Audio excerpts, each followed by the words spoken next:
Top அந்த 3ல second வந்து டிஜிட்டல் அரெஸ்ட். இங்கே இருக்கக்கூடிய நிறைய பேருக்கு கால் வந்திருக்கும். காலையில் கூட senior advocate mister Thiyagarajan sir வந்து பேசியிருந்தாங்க. இது என்ன அப்படின்னாக்க இது வந்து த்ரெட்டனிங் கேட்டகரியில் வரும். உங்களுக்கு வந்து you may get a call. Other side இருக்கவங்க வந்து கிளியராக சொல்லக்கூடியது காலிங் ஃப்ரம் சிபிஐ. லா என்ஃபோர்ஸ்மெண்ட்டை தான் யூஸ் பண்ணுவாங்க. சிபிஐ என்ஃபோர்ஸ்மெண்ட் டைரக்டரேட்லேருந்து பேசுகிறேன், கஸ்டம்ஸ்லேருந்து பேசுகிறேன், ரைட்டா? இது வந்து முதல்ல த்ரெட்டனிங். உங்களுக்கு வந்து இந்த போலீஸ் அஃபிஷியல் அப்படின்னு சொல்லிட்டாலே ஒரு த்ரெட்டு வந்து அவங்க வந்து கொடுத்துட்றாங்க. செகண்ட் வந்து உங்களை ஃபர்தர் வந்து த்ரெட்டன் பண்ணுறதுக்கு உங்கள் நேமில் ஒரு பார்சல் இருக்குது. அந்த பார்சலில் உங்களுடைய நேம் அட்ரஸ் அது லிங்க் டு மொபைல் நம்பர், உங்கள் மொபைல் நம்பர், உங்கள் ஆதார், அந்த பார்சலில் ட்ரக்ஸ் இருக்குது. இல்லை அந்த பார்சலில் இருக்கக்கூடிய என்ன கண்டென்ட்டோ that is link to the cyber criminal who deals with drug. இது செகண்ட் சொன்னோன்னே அங்கேயே ஆஃப் ஆயிடுறாங்க. அப்படின்னு சொல்லிட்டு தேர்டு சொல்லக்கூடியது you are under digital arrest. காலையில் சார் சொன்னாங்க, அட்வொகேட் சொன்னாங்க, ஒருத்தர் வந்து அரெஸ்ட் பண்ணணும்னா எவ்வளோ ஒரு ப்ரொசீஜர் வந்து ஃபாலோ பண்ணணும் அப்படிங்கன்னு சொல்லி. டிஜிட்டலாக எப்படி எங்கேயோ ஒருத்தர் வந்து டெல்லி, மும்பை இல்லை வேறு ஏதோ ஒரு ராஜஸ்தானில் உட்காந்துட்டு உங்களை வந்து அரெஸ்ட் பண்ண முடியும்? ஒரு நிமிஷம் நீங்கள் ஃபோனை வந்து கட் பண்ண கற்றுக்கணும். இந்த மாதிரி ஒரு அன்னோன் காலர்லேருந்து இந்த மாதிரி வரும்போது அதுக்கு மெயினான டூல் என்னென்னா ஜஸ்ட் டிஸ்கனெக்ட் தி கால். இது டிஸ்கனெக்ட் பண்ணாமல் என்னாச்சு அப்படின்னாக்க இப்போ நீங்கள் வந்து டிஜிட்டல் அரெஸ்ட்னு சொன்னோன்னா அடுத்து சொல்லுவான் நீங்கள் இருக்கக்கூடிய இடத்துல இருக்கணும். You have to come on a video, ஸ்கைப்லையோ இல்லை வாட்ஸ்அப் கால்லையோ வீடியோவில் வந்துருங்க. You are under digital arrest. எங்கேயும் மூவ் பண்ணக்கூடாது, வீட்டில் உள்ள யார்கிட்டையும் வந்து பேசக்கூடாது, எந்த தொடர்பு இருக்கக்கூடாது. நாங்கள் சொல்கிறத நீங்கள் ஃபாலோ பண்ணணும் இன்ஸ்ட்ரக்ஷனை.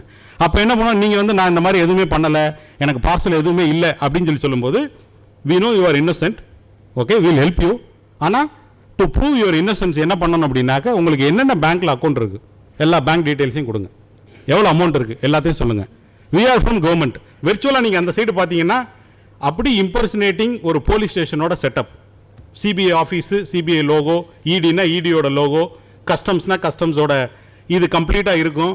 அங்கே ஜெயிலில் அந்த கம்பி கதவு இருக்கும், வாக்கி டாக்கியோட பேக்ரவுண்ட் இருக்கும். இதெல்லாம் பார்த்த உடனே கம்ப்ளீட்டாக இவங்க வந்து ஒரு மைண்ட் ஆஃப் ஆகி கம்ப்ளீட்டாக தேவ் சரண்டட். அப்போ என்ன ஆகும் அப்படின்னாக்க இந்த பேங்க் டீட்டெயில் கொடுத்தோன்னா அடுத்தது நெக்ஸ்ட் வந்து உங்களுக்கு வந்து வாட்ஸ்அப்லேயே டிஜிட்டல் அரெஸ்ட்டோட ஆர்டர் வரும், கோர்ட் ஆர்டர் வரும், அதில் லோகோ அது இதெல்லாமே இருக்கும். they are very well trained on this investigation methods, legal proficiency, என்னென்ன கிளாஸ் செக்ஷன் பிரகாரம் வந்து இந்த மாதிரி you are under digital arrest எல்லாத்தையும் அவங்க வந்து இது பண்ணுவாங்க. டிஜிட்டல் அரெஸ்ட்டுங்கிற கான்செப்டே கிடையாது. ஸோ அடுத்து வந்து என்ன பண்ணுவாங்க, பேங்க் அதாவது கவர்மெண்ட்லேருந்து நாங்கள் ஒரு அக்கௌண்ட் இருக்குது, we want to monitor you. நீங்கள் சொன்ன அக்கௌண்ட்டில் இருக்கக்கூடிய பேங்க் எல்லாத்தையும் நான் சொல்கிற அக்கௌண்ட்டுக்கு ட்ரான்ஸ்ஃபர் பண்ணுங்கள் for 4 to 6 hours time where we will do the monitoring. உங்களுக்கு வேறு எந்தெந்த சோர்ஸ்லேருந்து பணம் வருது, அந்த சோர்ஸ் எதுவும் லிங்க் டு தி சைபர் கிரிமினல்னால நாங்கள் பார்க்குறதுக்கு we are from a government. Once நாங்கள் மானிட்டர் பண்ணுறோன்னா அந்த பணத்தை உங்கள் இதில் போட்டுருவோம் அப்படின்னு சொல்லி. பணத்தை எல்லாத்தையும் நீங்கள் ட்ரான்ஸ்ஃபர் பண்ணிட்டீங்கன்னா என்ன நடக்கும்னு உங்களுக்கு தெரியும். கால் டிஸ்கனெக்ட் ஆயிரும், அவங்க வேனிஷ் ஆயிடுவாங்க, முடிஞ்சிடும். இதுதான் டிஜிட்டல் அரெஸ்ட். இதுதான் நடந்துக்கிட்டு இருக்குது.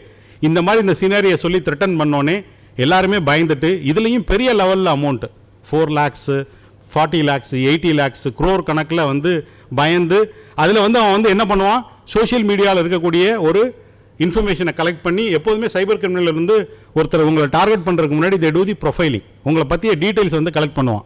நீங்கள் கவர்மெண்ட்டில் எவ்வளோ நாள் ஒர்க் பண்ணீங்க, எங்கே ஒர்க் பண்ணீங்க, எங்கே உங்களுக்கு ஆஃபீஸ் இருந்தது, இந்த டீட்டெயில் இதெல்லாம் இதுக்குள்ளே கொண்டாந்து லிங்க் பண்ணும்போது you will unnecessarily presume something. Okay, நம்ம வேலையில் இருக்கும்போது எதுவும் இந்த மாதிரி பண்ணமா, அந்த மாதிரி பண்ணமா, அந்த மாதிரி எடுத்துக்கிட்டு இவங்களாவே சில கற்பனையாக சில இதுங்களை நினச்சிக்கிட்டு அந்த அரெஸ்ட்டுன்னு சொல்லக்கூடியதுக்கு வந்து தே ஃபால் ப்ரே. இது செகண்ட் கேட்டகரி. பெரிய லெவலில் வந்து பணத்தை வந்து இழக்கிறாங்க. ஸோ இதில் ரொம்ப கவனமாக இருக்க வேண்டியது டிஜிட்டல் அரெஸ்ட்டுங்கிற கான்செப்டே கிடையாது. இந்த மாதிரி ஒரு கால் வந்ததுன்னா நீங்கள் இமீடியட்டாக எனிதிங்னா நீங்கள் give a direction to the local police station, நான் போய் பார்த்துக்கிறேன், நீங்கள் போலீஸ் ஸ்டேஷன் நான் போய் பேசுகிறேன்னு சொன்னாலே கால் கட் ஆயிரும். இல்லைன்னா நீங்கள் பண்ண வேண்டியது காலை கட் பண்ணணும், அவ்வளோதான்.